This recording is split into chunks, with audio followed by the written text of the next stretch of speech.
Hello, Internet. My name is Leeroy, and I'm hunting for Forrest Fenn's treasure.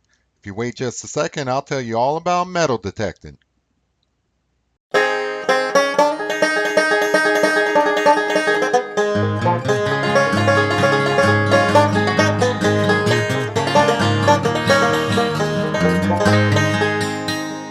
Dang it, Billy Bob.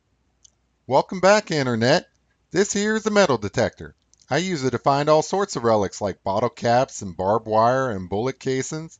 I keep what I find in a pile out back. I got scrap metal for days. I keep the coins I find in my pocket. That's free money. Ain't worth much, but if you find enough of 'em, that's a beer. You never know what you might find out there. I found a horseshoe once. Must have been 5,000 years old.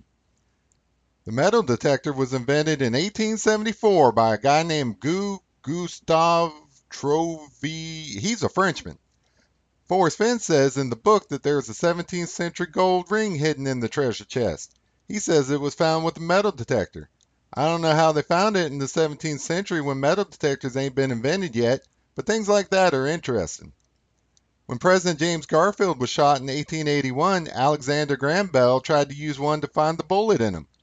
They didn't find no bullet. Mr. Bell didn't know nothing about beds with metal springs in them on account of it being the 1800s and all. James Garfield, he died.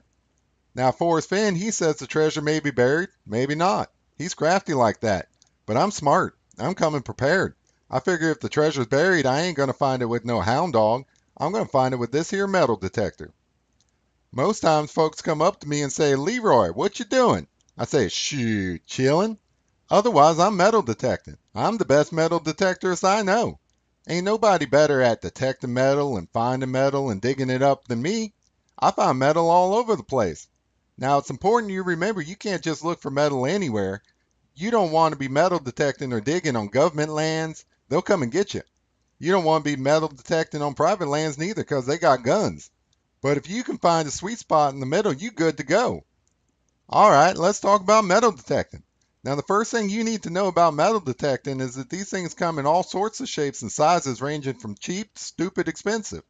There's all kinds of people on YouTube saying you need one that costs hundreds. I look at the internet and I say, shut up, stupid. They don't know nothing. This one you can get at Walmart for about 50 bucks. It's just fine for finding Forrest Fenn's gold. Plus, you know you buy an American because it comes from Walmart. The next thing you need to get is some batteries. I didn't know it takes batteries when I got mine. I figure I ain't got to put no batteries in my cell phone. I just plug it into the wall now and then. But there weren't no plug on this thing, so I thought it must be solar powered. I couldn't get it to work, so I traded it to my cousin for a weed eater. Next thing I know, he comes around showing off this old belt buckle he found out on the farm. He says all it needed was some batteries. So I figured if I didn't know that, you definitely don't know that. You better get some batteries. So the next thing you need to do is turn the knob on it and point it at the ground. It's important that you point it at the ground or it won't work. It's got a stick, ain't it? My cell phone works whether I'm standing up or laying down or even upside down, but this don't work like that. Forrest Fenn was asked if a metal detector might help in the treasure hunt. He says sure, so long as you're standing right over it. So just to be safe, you probably want to make sure you're standing over the treasure chest when you use your metal detector. That's what I'm going to do. Then you just sort of wave it around like this, wave it around like this. Dang it, Billy Bob, you were supposed to put a quarter under there. Wave it around like this. And that's how you detect some metal. Works the first time every time. Once you find the metal, you gotta dig it up. A lot of folks carry around a hand shovel or a spoon for that kind of stuff, but not me. I think bigger. Ain't no telling how far Forrest Fenn buried that treasure chest. He says in the book, The Thrill of the Chase, that he buried some bronze jars and bells 3 feet down. That's a lot of digging. So I recommend getting a backhoe. A backhoe, it makes it easy to dig up treasure. Ain't no effort at all.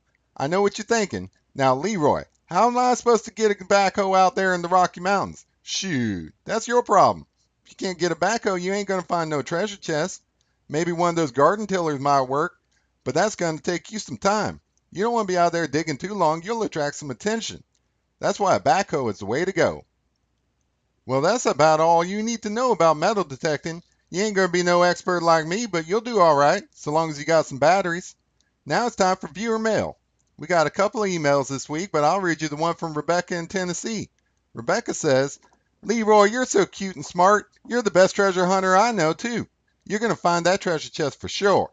Woo-wee, she's a smart lady. No flies on that one. She sent a picture, too. Cute. She could stop a fall. She's so purty. Rebecca, you better watch out or else the missus will come after you. You don't want none of that.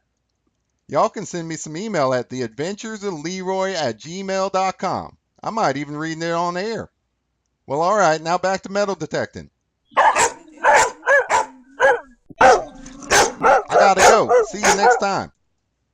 Hey, this is Leroy. Hope you like my video. I got more coming for you to check out unless I find the treasure chest first. You can let me know in the comments section what you're thinking. If you like this video, be sure to click the like button below and subscribe. Be sure to share it with your friends on Facebook and Twitter. And don't forget to check back soon for the next one. Holler at you later.